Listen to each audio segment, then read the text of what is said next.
Hi friends అందరికీ welcome back to my channel. అందరూ ఎలా ఉన్నారు? బాగున్నారా? నేనైతే చాలా బాగున్నాను. అండ్ మీరందరూ బాగుండాలని మనస్ఫూర్తిగా కోరుకుంటున్నా. ఈరోజు లంచ్లోకి అయితే క్యారెట్ కర్రీ అయితే రెడీ చేశాను అనమాట. చాలా బాగుంది కర్రీ మాత్రం. మీరు కూడా ఇలా చేసుకోవాలనుకుంటే ఎక్కడ స్కిప్ చేయకుండా చూడండి, చాలా బాగుంటుంది.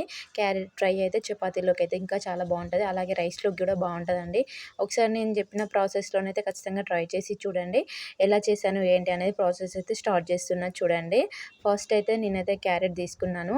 క్యారెట్ మీద చెక్క అంతా తీయాలి. ఫస్ట్ తీసి లైట్గా తీసి మంచిగా కడగాలన్నమాట. మంచిగా వాష్ చేసుకున్న తర్వాత చిన్న చిన్న ముక్కలుగా కట్ చేసుకోవాలి. అప్పుడే మనకు నీట్గా చాలా బాగుంటుంది కర్రీ అనేది. పొట్టు అయితే అస్సలకే ఉంచకూడదు. కొంచెం లైట్గా అలా పైన అయితే పొట్టులాగా ఉంటుంది కదా, దాన్ని అయితే కొంచెం చాక్తోనైనా స్పూన్తోనైతే కొంచెం గీరి మంచిగా కడిగి వాష్ చేసుకొని ఇలా చిన్న చిన్న ముక్కలుగా కట్ చేసుకోండి. చేసుకున్న తర్వాత ఒక ప్యాన్ అయితే పెట్టుకోండి. పెట్టుకున్న తర్వాత మీరు ఆయిల్ అయితే చూసి వేసుకోండి. అంటే మీకు క్యారెట్ కేజీ అయితే హాఫ్ కేజీ అలా ఉంటుంది కదా, అలా బట్టి నేను అది ఇక్కడ 2 టేబుల్ స్పూన్ అయితే వేసుకున్నాను. వేసుకున్న తర్వాత ఆయిల్ అయితే హీట్ అయిన తర్వాత జీలకర్ర అయితే వేసాను. జీలకర్ర వేసిన తర్వాత పచ్చిమిర్చి వేసాను కట్ చేసి పెట్టుకున్నవి. అలాగే ఆనియన్స్ కూడా ఉన్నాయి కదా, ఆనియన్స్ కూడా వేసాను. ఒకసారి మంచిగా కలుపుకోండి. చాలా బాగుంటుందండి కర్రీ మాత్రం. మీరు కూడా ఖచ్చితంగా ట్రై చేయండి. అండ్ మీరు ఎలా చేస్తారో కూడా ఖచ్చితంగా నాకు కామెంట్ చేయడం మర్చిపోవద్దు. అలాగే మన వీడియోని వస్తే చిన్న లైక్ చేయడం మర్చిపోవద్దు ఫ్రెండ్స్. మీరు ఇచ్చే లైకే నాకు చాలా యూస్ఫుల్ అవుతుంది. అంటే మీరు ఇచ్చే లైక్ వల్ల నా వీడియో అనేది వేరే వాళ్ళకి రీచ్ అవుతుందన్నమాట. అలా అన్నమాట. చూడండి, ఇక్కడనైతే పసుపు అయితే యాడ్ చేశాను. అలాగే హాఫ్ స్పూన్ అయితే పసుపు, అలాగే కొంచెం అల్లం వెల్లుల్లి పేస్ట్ ఉంటుంది కదా, అది కూడా వేసుకొని ఒకసారి పచ్చివాసన పోయేంత వరకు మంచిగా కలుపుకోవాలన్నమాట. అల్లం అయితే కొంచెమే వేసుకోండి. క్యారెట్‌కి ఎక్కువ వేసుకుంటే అల్లం అల్లం వాసన అయితే వస్తుంది. అందుకే కొంచెమే వేసుకున్నాను. ఇక్కడనైతే కట్ చేసి పెట్టుకున్న క్యారెట్ ముక్కలైతే వేసాను చూడండి. చాలా బాగుంటుందండి కర్రీ మాత్రం. అలాగే దీన్ని క్యారెట్‌ని ఇట్లా తురిమి కూడా కర్రీ చేసుకోవచ్చు.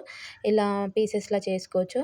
ఇలా అయినా బాగానే ఉంటుందండి కర్రీ. చపాతీలోకి అయితే ఇంకా పర్ఫెక్ట్ ఉంటుంది క్యారెట్ కర్రీ అయితే. చూడండి, మీలో ఎంతమందికి క్యారెట్ కర్రీ ఇష్టమో కూడా ఖచ్చితంగా కామెంట్ చేయడం మర్చిపోవద్దు. చూసారుగా, ఇక్కడనైతే రుచికి తగ్గట్టు అయితే సాల్ట్ అయితే వేసాను. సాల్ట్ వేసి ఒకసారి మంచిగా కలుపుకోండి.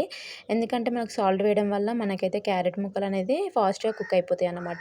అందుకే సాల్ట్ అయితే వేసాను. ఒక 5 మినిట్స్ అలా మూత పెట్టుకొని మళ్ళీ ఒక తీసి చూస్తున్నా చూడండి, మనకైతే హాఫ్ అయితే కుక్ అయిపోయిందనమాట క్యారెట్. ఇది పెద్దగా టైం ఏం పట్టదండి, ఫాస్ట్గానే కుక్ అయిపోతుంది క్యారెట్ కర్రీ. చూసారు కదా, ఈ విధంగానైతే కొంచెం 50% కుక్ అయిన తర్వాత ఇందులోకి మనమైతే కొంచెం కారం అయితే వేసుకుందాము. చూసారుగా, ఇకనైతే నేనైతే కారం అయితే 2 స్పూన్స్ అయితే వేసాను. మీరు మీ రుచికి తగ్గట్టు వేసుకోండి. అంటే కారం ఎక్కువగా ఉంటే ఒక స్పూన్నర సరిపోతుంది. ఇకనైతే నేనైతే 2 స్పూన్స్ అయితే వేసాను, సరిపోతుందన్నమాట. అలాగే కొంతమంది పచ్చిమిర్చి కూడా వేస్తారు, కానీ క్యారెట్ కర్రీకి కారం వేస్తేనే బాగుంటుందండి. పచ్చిమిర్చి వేస్తే కారం అంటే నాకైతే నచ్చదు, నేను పెద్దగా చేయను. ఒకవేళ మీరు పచ్చిమిర్చి యూజ్ చేస్తారా ఖచ్చితంగా కామెంట్‌లో చేయండి. నేనైతే ఇకనైతే కారం అయితే యాడ్ చేశాను. యాడ్ చేసిన తర్వాత ఒక 10 మినిట్స్ దాకా మంచిగా ఫ్రై చేసుకోవాలి. ఫ్రై చేసుకుంటే మనకు ఆయిల్ అనేది సపరేట్ అయిపోతుందన్నమాట. అప్పుడే మనకు క్యారెట్ అనేది మంచిగా కుక్ అయిపోతుందన్నమాట. కొంతమంది వాటర్ వేసుకుంటారు. ఇక్కడ నేను ఫ్రై చేస్తున్నాను అన్నమాట. ఫ్రైకి వాటర్ అయితే అవసరం ఉండదండి. చూసారుగా, ఇక్కడనైతే మనకు క్యారెట్ కర్రీ అయితే రెడీ అయిపోయింది. చూసారుగా, లాస్ట్‌కి అయితే కొత్తిమీర అయితే ఉంటే వేసాను. కొత్తిమీర వేసుకుంటే కర్రీ అనేది ఇంకొంచెం టేస్ట్‌ని అయితే పెంచుతుంది. ఇక్కడనైతే కొత్తిమీర వేసిన తర్వాత ఒకసారి మళ్ళీ కలుపుకోండి. చాలా బాగుంటుంది కర్రీ మాత్రం. చపాతీలోకి అయితే పర్ఫెక్ట్ అని చెప్పొచ్చు. రైస్‌లోకి కూడా బాగానే ఉంటుందండి క్యారెట్ కర్రీ. ఒకవేళ మీరు కూడా ట్రై చేస్తే ఖచ్చితంగా కామెంట్ చేయండి ఎలా ఉందో. అలాగే మీరు కూడా ఎలా చేస్తారో అది కూడా కామెంట్స్‌లో చెప్పండి, నాకు కూడా తెలుసుకోవాలని ఉంటుంది.